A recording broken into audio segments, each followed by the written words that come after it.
I'm nervous, I'm excited. It's always fun playing it at a film festival. Weirdly, I had bought the book, but I hadn't read it yet when I received the script. And I was already a big fan of Dave's. And then so when I got the script, I was like, oh, amazing. I'll read the book and I'll read the script together. And I loved it. It was one of those things where I wasn't sure initially I was going to take it because I was right in the middle of Beauty and the Beast and a bunch of other stuff. And then it just would not leave me. I was thinking about it for weeks, rolling it around in my head, and it's making me ask questions. And I was like, if I'm spending this much time still thinking about this movie, clearly it's something that I need to do. I'm totally fascinated by the world, and I totally see how and why May gets sucked in the way that she does. It's fascinating, and I think anything that promises to solve the world's problems is, that's an exciting thing to be a part of. I see social media as kind of like a superpower, and it has great power, but with that comes great responsibility, and that's kind of how I see it. It can do great good and it can do great evil.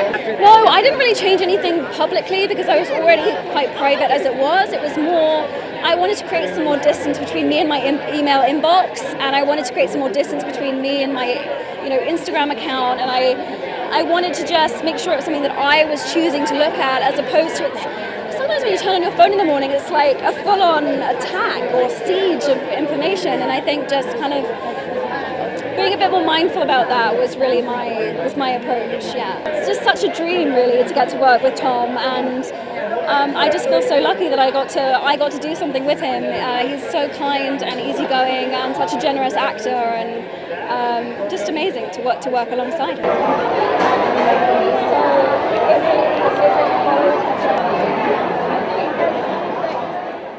Tell us about working with the American treasure that is Tom Hanks. Oh my God. It's like, I'm like, there's no way this guy's going to live up to his reputation, right? There's no way he's going to be as nice as everyone says he is and whatever else.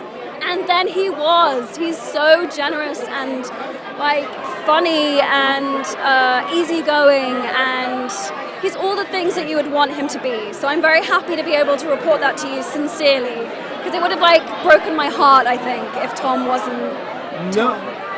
If you know what I mean. I know exactly what you mean. Yeah. And having interviewed, It's like a hero, You want people to live up to what you hope they're going to be. Do you read your comments, what people say on your Instagram? No. For my sanity, I just cannot even go there. I have to create some distance because I'm human, and I think there is this way that sometimes technology can dehumanize, and it's like they're saying something about someone who isn't there, but I am there, and I am real. So yeah, I have to create some distance for sure. And you disseminate who you follow and who you don't. Totally. I think it's really important to be mindful and God, retaining your sanity in this industry is everything. So I care about it a lot. I do want to talk about one thing you do to retain your sanity, and that is baking banana nut bread. Yes. I heard you're fantastic at it. Are we going to see a cookbook from you? Would that ever be something you'd be interested in? Oh my God. I mean, I'm definitely not good enough. I will tell you that right now. I would love to, but I'm not sure I could pull it off convincingly. The last time I saw you, we were celebrating the release of Beauty and the Beast. No. But can we just talk about more than $1 billion worldwide? It has been crazy. I mean, I hope that the movie would do well, but this has been insane. Completely beyond all of my wildest dreams and expectations. I'm just so grateful and as it should be. Unbelievable. So grateful. Have you heard the talk, the social media fury about there wanting to be a sequel? Oh, I have not heard any of this. Really? Would you be open to that? I would love to do a sequel. Right? To revisit Belle again? Yes. Right? Yes. Where could you see the story going? If you had to Well, I always thought that Belle would become a teacher and she would run the library in the castle and open it up to the village. This was where I was going. Brilliant. Right? Brilliant. Thanks. I feel like she was a girl after your own heart. Oh, you know what sure. I mean?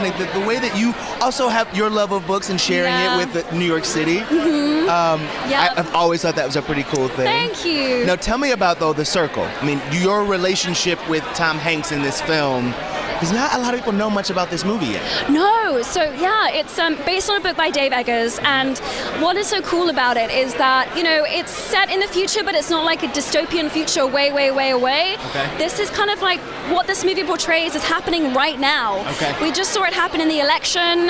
We're seeing it all over the news. Like, the book that Dave wrote is weirdly prophetic, and it's like, honestly, you will go and see it, and you will be awake at night thinking about it. Really? Honestly, that is what I'm guaranteeing you. Yikes. It will stay with you for weeks, and you'll want to talk to like everyone about it, because technology is now something that touches and affects all of our lives. Every day. Every day. Yeah. So it's insanely relevant.